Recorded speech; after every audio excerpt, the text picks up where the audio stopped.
Chapter third है pair of linear equation in two variable. इसका मतलब क्या हुआ, पेयर बनेगा किसका, लीनियर इक्वेशन का, जिसके अंदर क्या होंगे, टू वेरिएबल होंगे। पेयर का मतलब आपके पास में टू इक्वेशन होंगी। कितनी इक्वेशन होंगी, टू इक्वेशन होंगी, ठीक है ना। और इक्वेशन कैसी होगी, लीनियर इक्वेशन। लीनियर इक्वेशन का मतलब क्या होता है कि जो आपके पास वेरिएबल होंगे उसमें जो वेरिएबल्स की जो हाईएस्ट पावर होगी वो क्या होगी, वन। इसका मतलब होगी लीनियर इक्वेशन। वेरिएबल कितने होंगे आपके पास में, यहाँ पे टू वेरिएबल होंगे। वो एक्स और वाई हो सकते हैं, एम और एन हो सकते हैं, पी और क्यू हो सकते हैं, मतलब कोई भी अल्फाबेट हो सकता है। तो आपके पास में वेरिएबल्स होंगे। वेरिएबल्स का मतलब क्या होता है कि जो ऐसे वेरिएबल होंगे जिनकी वैल्यू आपको पता नहीं होती, उसकी वैल्यू आपको फाइंड करनी होती है।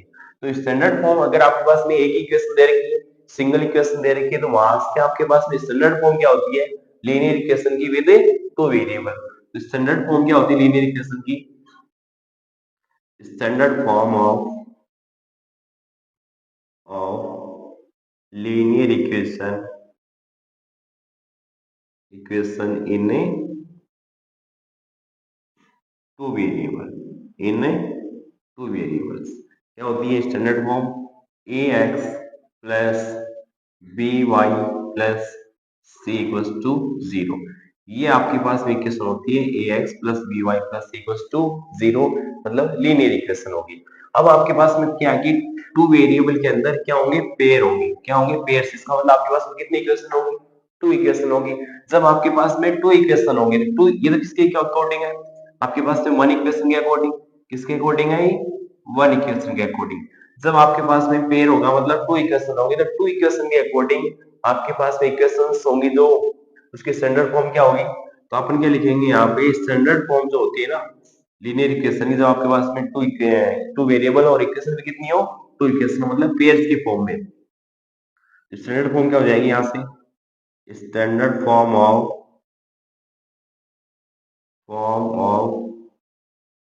Linear equation with two variable, with two variables. Two variables के अंदर ये आपके पास में वन है, वन के लिए अब आपको क्या करना है, पेयर्स के अकॉर्डिंग आपको बताना है। तो पेयर्स का मतलब आपके पास में टू इक्वेशन होगी, तो टू इक्वेशन होगी तो इसी को मैं क्या करूंगा, इसी को मॉडिफाई करूंगा। कैसे, इसको टू के फॉर्म में कन्वर्ट करूंगा। कैसे होगा, इसको यहाँ पे a1 लिखूंगा, यहाँ पे क्या लिखा a1, ये x है, यहाँ पे क्या लिखा b1, ये y है, और ये क्या हो जाएगा c1 इक्वल्स टू जीरो। ये आपके पास में फर्स्ट के अकॉर्डिंग आ गई। अब नेक्स्ट से आपके पास जो सेकेंड इक्वेशन होगी वो क्या होगी, a2x plus b2y plus c2 equals to zero. ये आपके पास में स्टैंडर्ड फॉर्म होगी लीनियर इक्वेशन की। कब, जब आपके पास में पेयर्स के फॉर्म में हो। पेयर्स का मतलब आपके पास में टू इक्वेशन गिवन हो और विद टू वेरिएबल, ये आपके पास में हो गया। अब आपके पास में नेक्स्ट है, जब इन आप जो वेरिएबल्स है, वेरिएबल्स की अगर आप कोफिशिएंट फाइंड करो। वेरिएबल्स का कोफिशिएंट का मतलब x वेरिएबल है, y वेरिएबल है। तो x का कोफिशिएंट इधर क्या कितना, देखो यहाँ पर x का कोफिशिएंट कितना है। अगर मैं बात करता हूँ coefficient of x, coefficient of इसका x का कितना है, एक तो a1 है और इधर कितना है a2 है। सेकंड आपके पास में अगर y की कोफिशिएंट की अगर बात करूं, यहाँ से y का कोफिशिएंट कितना है, तो b1 है और सेकंड कौन सा है b2। ठीक है, ये आपके पास में वेरिएबल्स के कोएफिशिएंट होगी। अब आपके पास रह जाता है कौन सा, C1 and C2। C1 and C2 क्या चीज है, कांस्टेंट वैल्यू है। क्या है, कांस्टेंट, जिनकी वैल्यू आपको पता होती है, फिक्स वैल्यू होती है, ये होगी कांस्टेंट। अब इन रेशियो के अकॉर्डिंग यहाँ से आपके पास में क्या है, कोएफिशिएंट आ गए। कोएफिशिएंट में क्या करेंगे अपन, रेशियो फाइंड करेंगे। क्या फाइंड करेंगे, रेशियो फाइंड करेंगे, रेशियो पता करेंगे। रेशियो जब आपको पता लगेगा तो इन इक्वेशंस को, इन्हीं टू इक्वेशंस को आपको रिप्रेजेंट करना है। इन्हीं टू इक्वेशंस को रिप्रेजेंट करना है किस फॉर्म में, या तो आप क्या करो, इसको ग्राफिकली रिप्रेजेंट करो या फिर इसको आप सोल्व करो। सोल्व करेंगे तो कुछ वैल्यूज आएंगी, तो वैल्यू कैसे आ सकती है अपन देखते हैं।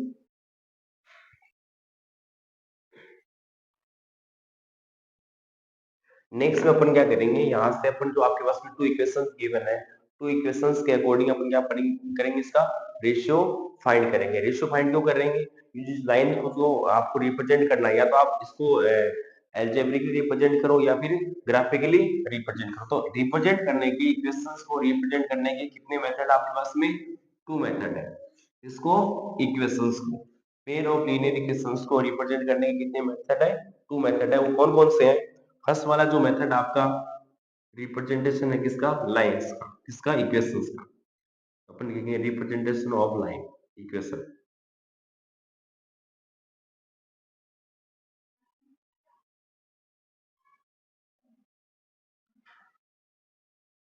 Of equation. कितने टाइप का होता है? टू टाइप का। फर्स्ट कौन सा है? जिसको अपन बोलते हैं ग्राफिकली।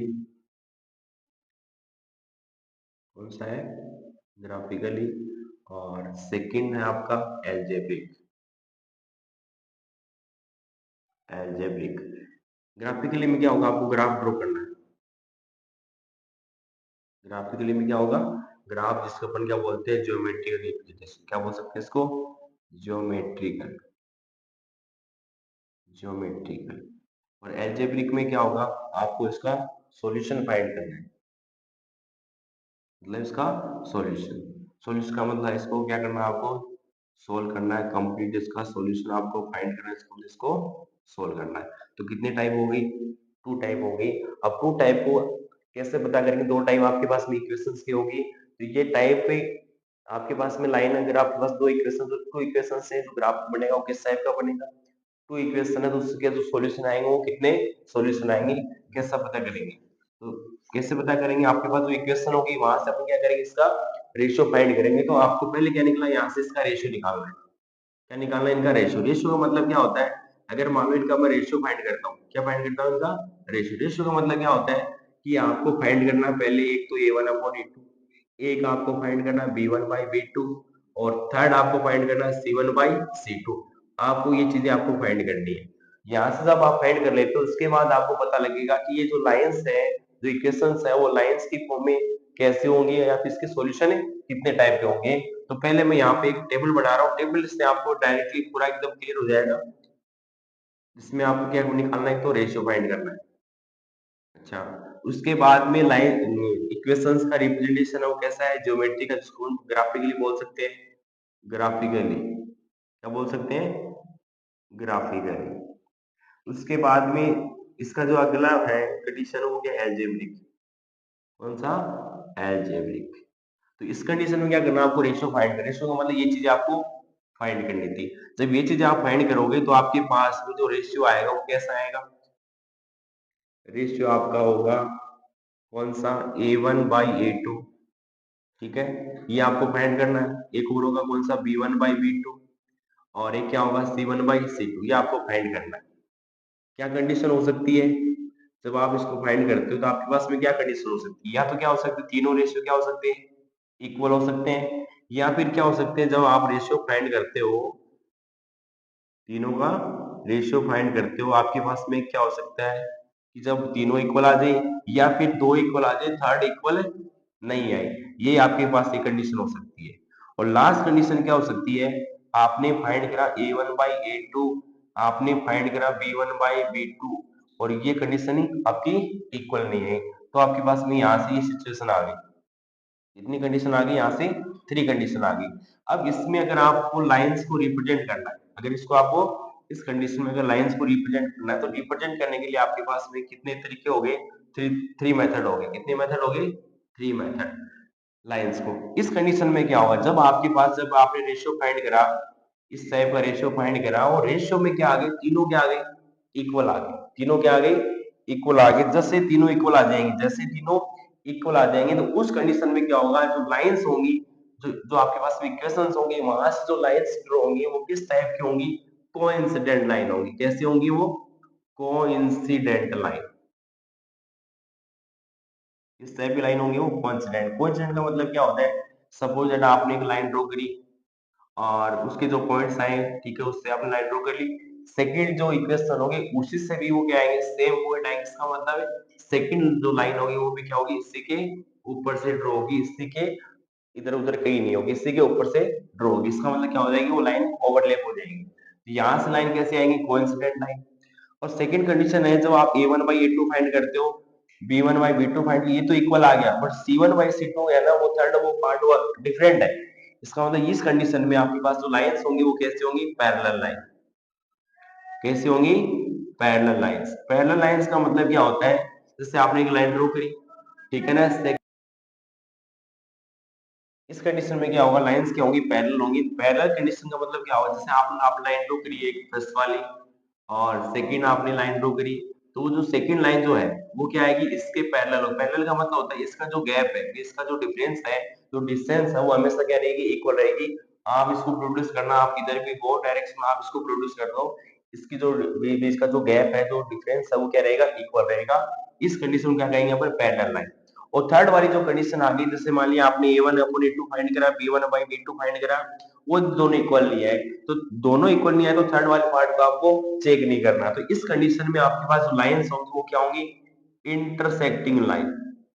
कैसे लाइन होंगी, आपके पास में आएंगी लाइन, कैसे आएंगी, इंटरसेक्टिंग लाइन। इंटरसेक्टिंग का मतलब क्या हो गया, जैसे आपने एक लाइन ड्रॉ करी, फर्स्ट ये लाइन ड्रॉ करी, और जो सेकंड लाइन है वो क्या होगी, किधर से भी आ सकती है, इधर से भी आ सकती है, इधर से भी आ सकती है, किधर से भी आ सकती है, इस लाइन के ऊपर। इसका मतलब ये लाइन है तो इधर से भी आ सकती है, ये लाइन है तो इधर से भी आ सकती है, तो किसी एक पॉइंट पर वो क्या होंगे, इंटरसेक्ट होंगे। इसका मतलब ये क्या हो गया, इंटरसेक्टिंग लाइन कब हो गया, जब a1/a2 फाइंड करा, b1/b2 फाइंड करा, ये दोनों रेशियो इक्वल नहीं है, तो इस कंडीशन में लाइन कैसी होगी, इंटरसेक्टिंग की। ये आपके पास में क्या हो गया, इक्वेशन का, इक्वेशन से लाइन आएंगी, लाइंस का मतलब क्या हो गया, उसका ग्राफिकल रिप्रेजेंटेशन। अब नेक्स्ट में आपके पास में क्या है कि उसका आपको क्या करना है, ज्योमेट्रिकल, जो एल्जेब्रिक है वो आपको फाइंड करना है, एल्जेब्रिक रिप्रेजेंटेशन। एल्जेब्रिक का मतलब है कि आप उसको जब इक्वेशंस को सोल्व करते हो, तो सोल्व करने के बाद में उसकी कुछ वैल्यूज आएंगी, ठीक है ना, तो वो वैल्यूज कैसे हो सकती है। तो फर्स्ट आपके पास में जब आप रेशियो फाइंड करते हो ये वाला, इस कंडीशन में इसका मतलब क्या हुआ, कोइंसिडेंट लाइन, ये ग्राफिकली हो गया। और इस कंडीशन में आपके पास में क्या आएगा, जो सॉल्यूशन होंगे, इसमें क्या आएगा आपके पास में, सॉल्यूशन निकलेंगे। इसमें क्या निकलेंगे, सॉल्यूशन। सॉल्यूशन किस टाइप का हो सकता है, इसमें आप, इसका मतलब क्या हुआ, जैसे आपने लाइन ड्रॉ करी थी, तो इसका मतलब इसके ऊपर बहुत सारे सेम पॉइंट क्या होंगे, दूसरी लाइन के भी इसी के ऊपर होंगे। इसका मतलब इसके कितने पॉइंट, दोनों के कितने पॉइंट मिल रहे हैं आपको यहाँ पे, इनफाइनाइट। इसका मतलब बहुत सारी वैल्यू इसकी पॉसिबल है। तो आप इसकी क्या लिख सकते हो, मेनी सॉल्यूशन, मेनी सॉल्यूशन, या इसको क्या बोल सकते हो, इनफाइनाइट सॉल्यूशन। या तो आप क्या लिख दो इसको, मेनी सॉल्यूशन, मेनी का मतलब बहुत सारे सॉल्यूशन, या फिर इनफाइनाइट सॉल्यूशन, एक ही बात है। इसका मतलब बहुत सारे सॉल्यूशन इसके पॉसिबल है। क्यों पॉसिबल है, क्योंकि दोनों लाइन है ना, वो बहुत सारे पॉइंट्स पे, इनफाइनाइट पॉइंट्स पे क्या कर रही है, कट कर रही है, मीट कर रही है। इसका मतलब इसमें जो सॉल्यूशन होगा, ये कौन सा रिप्रेजेंटेशन है, एल्जेब्रिक रिप्रेजेंटेशन। अब सेकंड आपके पास में कौन सा रेशियो आता है, ये वाला, a1/a2 b1/b2 की इक्वल आ गया, बट c1/c2 की इक्वल नहीं है। इस कंडीशन लाइंस कैसे होंगी, पैरेलल। इस कंडीशन में लाइंस पैरेलल होंगी, तो पैरेलल लाइंस का मतलब ये होता है, ये वाला लाइंस आपस में कहीं इंटरसेक्ट नहीं होंगी, इसका मतलब आपस में इनका कोई कोई कांटेक्ट पॉइंट नहीं होगा, इसमें कोई सॉल्यूशन नहीं आएगा। इसका मतलब आपस में कहीं कट ही नहीं हो रही, क्रॉस नहीं हो रही, तो जब क्रॉस ही नहीं होंगी तो ये इनका कोई सॉल्यूशन नहीं आएगा। इसमें अपन क्या हो जाएगा, आपके पास में सॉल्यूशन के अंदर क्या लिखेंगे, नो सॉल्यूशन। नो सॉल्यूशन का मतलब ये आपस में कहीं कट नहीं हो रही, जिसका मतलब इनका कोई सॉल्यूशन नहीं है। नेक्स्ट में आपके पास क्या है, a1/a2 आपने फाइंड करा, b1/b2 आपने फाइंड करा, ये आपके पास में नॉट इक्वल होगी। a1/a2 is not equal to b1/b2। यहां से लाइन कैसी थी, इंटरसेक्ट हो रही थी। यहां से लाइन कैसी, इंटरसेक्ट, एक लाइन ये ड्रॉ करी थी फर्स्ट वाली, और ये सेकंड लाइन होगी। इसका मतलब कहीं ना कहीं एक पॉइंट पर क्या होगी, इंटरसेक्ट होगी। इसका मतलब कितने पॉइंट में इंटरसेक्ट हो रही है, एक पॉइंट पे, मतलब वन पॉइंट पे। तो यहाँ पे आप जब एल्जेब्रिक में आपको क्या करना है, सॉल्यूशन फाइंड करना है। इसका मतलब इसके कितने सॉल्यूशन हो गए, वन सॉल्यूशन। वन सॉल्यूशन लिख सकते हो, बोल सकते हो, या फिर इसको आप बोल सकते हो ओनली वन, या फिर यूनिक सॉल्यूशन। कौन सा सॉल्यूशन, यूनिक सॉल्यूशन, या फिर आप क्या कह सकते हो, यूनिक सॉल्यूशन। यूनिक का मतलब only and only one solution. तो ये आपका क्या हो गया, रेशियो के, आपने जब आपके पास में लाइंस है, रेशियो फाइंड करा। लाइंस का कैसे पता पड़ेगा कि इसका जो लाइंस है वो कोइंसिडेंट होंगी, पैरेलल होंगी, या इंटरसेक्टिंग होंगी। तीन कंडीशन किसके आ गई, ग्राफिकली की आ गई, और थ्री कंडीशन किसकी है, एल्जेब्रिक की। ये आपको रेशियो ध्यान रखना है। अगर ये वाला रेशियो है तो आपको पूछ सकता है कि इसका ज्योमेट्री ग्राफिकली, जिसको अपन बोलते हैं ज्योमेट्रिक रिप्रेजेंटेशन, कैसे होगा, या फिर इसका एल्जेब्रिक रिप्रेजेंटेशन कैसा होगा। यहाँ से पूछ सकता है कि इसकी, अगर आपके पास ये कंडीशन, तो लाइन कैसी होंगी, या फिर इसके कितने सॉल्यूशन पॉसिबल है। इस कंडीशन में पूछ सकता है कि आपके पास लाइन कैसे होंगी, इंटरसेक्टिंग होगी, पैरेलल होगी, या कोइंसिडेंट होंगी, ये कैसे भी पूछ सकता है। और इसमें जो सॉल्यूशन आएगा वो क्या आएगा, वन सॉल्यूशन आएगा, यूनिक सॉल्यूशन आएगा, ये वाला पार्ट। नेक्स्ट में आपके पास में इसका एक टॉपिक और रह जाता है जिसमें आपके पास में जो एक्सरसाइज के अकॉर्डिंग है, जिसमें आपको चेक करना है कि जो कंसिस्ट जो इक्वेशन दे रही है वो कंसिस्ट है या फिर इनकंसिस्ट है। तो आपको कैसे पता करना है कि ये जो कंसिस्ट होगा या फिर इनकंसिस्ट होगा। तो आपको फर्स्ट आपको करना क्या है, वही जो अपनी जिससे पहले भी अपन जो करा है, क्या करना है आपको इसको इसका रेशियो फाइंड करना है। जो आपके पास में इक्वेशंस होंगी वहां से आपको इसका रेशियो फाइंड करना है, मतलब कोएफिशिएंट्स का रेशियो। तो यहाँ से आपको पता कैसे लगेगा, आपने क्या करा रेशियो फाइंड करा। रेशियो आपके पास क्या था a1/a2, आपके पास में एक कंडीशन ये वाली थी b1/b2 के इक्वल आ गया और c1/c2 के इक्वल भी आ गया। जब आपको चेक करना आपके पास में दो कंडीशन चेक करनी, कौन कौन सी, एक तो कंसिस्टेंट, कौन सा कंसिस्टेंट आपको चेक करना है, और सेकंड आपको चेक करना है इनकंसिस्टेंट, इनकंसिस्टेंट। तो कैसे फाइंड करेंगे कि जो आपके पास में इक्वेशन है वो कंसिस्टेंट होगी या फिर इनकंसिस्टेंट होगी। तो आपको करना क्या है, यहाँ से रेशियो फाइंड करना है। क्या फाइंड करना है, इसका रेशियो। जब आप रेशियो फाइंड करते हो, तीनों रेशियो मतलब तीनों का मतलब एक कंडीशन, ये कंडीशन आ सकती है या फिर आपके पास में क्या कंडीशन आ सकती है, सेकंड वाली a1/a2 equals to b1/b2 is not equals to c1/c2। ये कंडीशन आपके पास में ये पॉसिबल है। और थर्ड कंडीशन कौन सी थी, a1/a2 not equals to b1/b2, ये थर्ड कंडीशन थी। तो आपको यहाँ पे क्या करना है, आपको चेक करना है कि इक्वेशन है वो कंसिस्ट होगी या फिर इनकंसिस्ट होंगी। तो कंसिस्ट कम होगी, इनकंसिस्ट कम होगी, तो ध्यान से इधर देखना है। यहाँ से आपने सॉल्यूशन फाइंड करी, यहाँ से आपके पास में जो एल्जेब्रिक रिप्रेजेंटेशन था वो देखना था।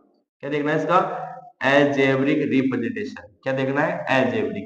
अगर एल्जेब्रिक रिप्रेजेंटेशन सॉल्यूशन में आता है, सॉल्यूशन का मतलब हो गया या तो वन सॉल्यूशन या फिर मेनी सॉल्यूशन। इसका मतलब अगर आपके पास या तो क्या आएगा वन सॉल्यूशन, या तो वन सॉल्यूशन मतलब होता है यूनिक सॉल्यूशन। हाँ, यूनिक सॉल्यूशन इसको बोल सकते हो। या फिर क्या हो सकता है, मैनी सॉल्यूशन। या फिर क्या हो सकता है, मैनी सॉल्यूशन आ जाएगी। इन कंडीशन में, इन दोनों कंडीशन के अंदर क्या होगा, आपके पास में जो इक्वेशंस होंगी वो क्या होंगी, कंसिस्टेंट होगी। क्या होंगी, कंसिस्टेंट होगी इन दोनों कंडीशन में। अगर आपके पास में ये कंडीशन आ रही है वन सॉल्यूशन, इक्वेशंस का जो अलजेब्रिक रिप्रेजेंटेशन है अगर वन सॉल्यूशन आ रहा है या फिर मैनी सॉल्यूशन आ रहा है, तो इक्वेशंस कैसे होंगी, कंसिस्टेंट। अगर आपके पास में नो सॉल्यूशन आ रहा है, क्या आ रहा है, नो सॉल्यूशन, अगर नो सॉल्यूशन आ रहा है तो आपके पास में इक्वेशंस होंगी वो क्या होंगी, इनकंसिस्टेंट। क्या होंगी, इनकंसिस्टेंट आपके पास में यहां से हो जाएंगी, ये वाली कंडीशन नो सॉल्यूशन। अब आप देखो यहाँ पे आपके पास में थ्री रेशियो है, कौन से, a1/a2 equals to b1/b2 equals to c1/c2। यहां से आपने क्या फाइंड करा, इसके सॉल्यूशन फाइंड करे। सॉल्यूशन कितने आएंगे इसके, मैनी सॉल्यूशन। सॉल्यूशन क्या आएंगे इसके, मैनी सॉल्यूशन। इसका मतलब अगर आपके पास में इक्वेशंस आपके पास में गिवन है और यहाँ से आप कोएफिशिएंट फाइंड करते हो, रेशियो फाइंड करते हो, रेशियो फाइंड करने के बाद में अगर ये वाली कंडीशन आती है, इसका मतलब मैनी सॉल्यूशन कंडीशन आती है, तो क्या हो जाएगा वो कंसिस्टेंट। क्या हो जाएगा, कंसिस्टेंट। नेक्स्ट में यहाँ पे देखो, अगर यहाँ पे आपके पास a1/a2 equals to b1/b2 but not equals to c1/c, तो इस कंडीशन में क्या आता है आपके पास में, नो सॉल्यूशन। एल्जेब्रिक जो रिप्रेजेंटेशन है उसमें क्या आता है, नो सॉल्यूशन। और नो सॉल्यूशन में जब आता है तो आपके पास में जो फंक्शन है, जो इक्वेशन है वो कैसी होती है, इनकंसिस्टेंट की। तो इस कंडीशन में क्या हो जाएगा, इनकंसिस्टेंट हो जाएगा। क्या हो जाएगा, इनकंसिस्टेंट हो जाएगा। अब रह गया थर्ड वाला part, a1/a2 equals not equals to b1/b2। अगर ये वाली कंडीशन आती है, इसमें आपके पास में जो अलजेब्रिक रिप्रेजेंटेशन है इक्वेशंस का वो कैसा आता है, यूनिक सॉल्यूशन। यूनिक सॉल्यूशन का मतलब वन सॉल्यूशन वाला, यूनिक सॉल्यूशन का मतलब वन सॉल्यूशन। इसका मतलब कोई ना कोई सॉल्यूशन आया है। जब कोई ना कोई सॉल्यूशन आता है, या तो वन सॉल्यूशन आए या मेनी सॉल्यूशन आए, उस कंडीशन में जो आपके पास में इक्वेशन होती है वो कैसी होती है, कंसिस्टेंट की। कैसी होती है, कंसिस्टेंट की। इसका मतलब आपको ध्यान रखना है कि कंसिस्टेंट कब होगा और इनकंसिस्टेंट कब होगा। इसका मतलब जब आपके पास में सॉल्यूशन आए, या तो मेनी सॉल्यूशन आए या फिर यूनिक सॉल्यूशन का मतलब वन सॉल्यूशन भी जिसको अपन बोल सकते हैं। अगर ये आता है तो सिस्टम क्या हो जाएगा, इक्वेशन क्या हो जाएगी, कंसिस्टेंट की हो जाएगी। बाकी अगर ये वाला आता है इसमें क्या हो जाएगी, इनकंसिस्टेंट की हो जाएगी। इसके बाद में आपके चैप्टर में रह जाता है कुछ छोटा सा पार्ट और है, रिमेनिंग पार्ट है जो आपके एग्जाम की पॉइंट ऑफ व्यू से इंपॉर्टेंट है। इसमें आपके पास में क्या है, जो सिलेबस में पहले तो थ्री मेथड थे, अभी आपके सिलेबस में 2 मेथड है। जो आपको जो इक्वेशंस होंगी उनको सोल्व करने के कितने टाइप है? 2 टाइप दे रखे हैं इक्वेशंस को सोल्व करने के। तो कौन से मेथड है? पहला मेथड आपको दे रखा है सब्स्टिट्यूशन मेथड।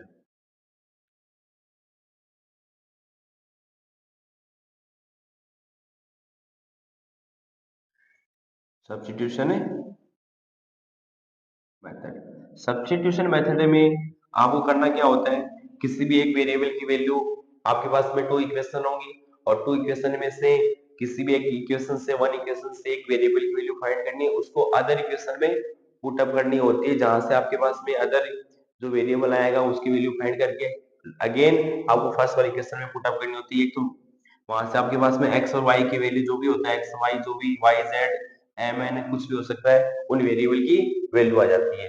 सेकंड आपके पास में मेथड है इलिमिनेशन मेथड। कौन सा मेथड है? Elimination method. इलिमिनेशन मेथड में क्या करना है आपको कि आपको वेरिएबल्स को इलिमिनेट करना है। ये वेरिएबल्स को आपको क्या करना है? एलिमिनेट करना है। एलिमिनेट का मतलब क्या होता है कि जैसे एक तो आपके पास इक्वेशन है, तो वहां से आपको कोफिशिएंट्स को इक्वल करना है। कोफिशिएंट्स को इक्वल करेंगे, उसके बाद में या तो इक्वेशंस को ऐड करेंगे या फिर इक्वेशंस को सबट्रैक्ट करेंगे। जब ऐड करेंगे, अगर सेम नंबर्स हैं, सेम कोफिशिएंट्स हैं, अगर इक्वेशन जो आपके पास में जो साइन है सेम है, तब सेम होंगे तो क्या करेंगे? इक्वेशन को सबट्रैक्ट करेंगे। और जब डिफरेंट साइन है, जिस भी आप कोफिशिएंट को इक्वल लेके चल रहे हो, जब डिफरेंट साइन है तो इक्वेशंस को आप क्या करोगे? ऐड करोगे। तो आपको ये ध्यान रखना है। इसमें तो आपको क्या करना है? इक्वेशन से वैल्यू फाइंड करी, अदर इक्वेशन में पुट अप करी, और इलिमिनेशन मेथड में क्या करना है आपको कि जो कोफिशिएंट्स हैं उनको क्या करना है? इक्वल करना है। किससे क्या करना है आपको? कोफिशिएंट्स को आपको क्या करना है? इक्वल कोफिशिएंट करना है। मतलब क्या करना है? इक्वल करना है। तो जिसको भी आप इक्वल कर रहे हो, अगर आपने इक्वल एक्स के इक्वल करे या फिर वाई के इक्वल करे, तो उन्हीं को आपको देखना है, उसके सिंबल देखना है। उसके बाद में क्या देखना है? उसके सिंबल। उसके उसके क्या देखना है? सिंबल देखिए। सिंबल अगर सेम है, अगर मान लो सेम सिंबल है, सेम है, सेम है, क्या करना है आपको? सबट्रैक्ट करना है। सेम है तो सबट्रैक्ट करना है। और जिसके कोफिशिएंट आपने इक्वल करे हैं, अगर उसके सिंबल डिफरेंट है, सिंबल कैसे है? अगर डिफरेंट है तो डिफरेंट है ना, उस कंडीशन में आपको इक्वेशन को ऐड करना है। क्या करना है? इक्वेशन को ऐड करना है। इक्वेशंस को किसको ऐड करना है? इक्वेशंस को। ये आपके पास में 2 मेथड है, सब्स्टिट्यूशन मेथड और एलिमिनेशन मेथड, जो आपके एक्सरसाइज के अंदर है। चैप्टर थर्ड का पूरा इसका जो बेसिक आपका था, इंट्रोडक्शन मतलब बेसिक जो भी था, इसमें कंप्लीट हो चुका है। इसके बाद में जो आपकी एक्सरसाइज 3.1 है, 3.1 में आपके पास में कुछ क्वेश्चन किसके हैं? ग्राफ के हैं। ग्राफिकली आपको सोल्व करना है। उसके बाद में उसके आगे 3.2 के अंदर आपको क्या करना है? सब्स्टिट्यूशन मेथड से क्वेश्चन करना है। और उसके बाद में आपको जो थर्ड वाला एक्सरसाइज, उसमें आपको दोनों कंबाइन करने हैं, सब्स्टिट्यूशन मेथड और इलिमिनेशन मेथड से। तो इसके जो वीडियोस हैं वो अपलोड हो चुके हैं, तो आप उसको बारी बारी से आप उसको देख सकते हो।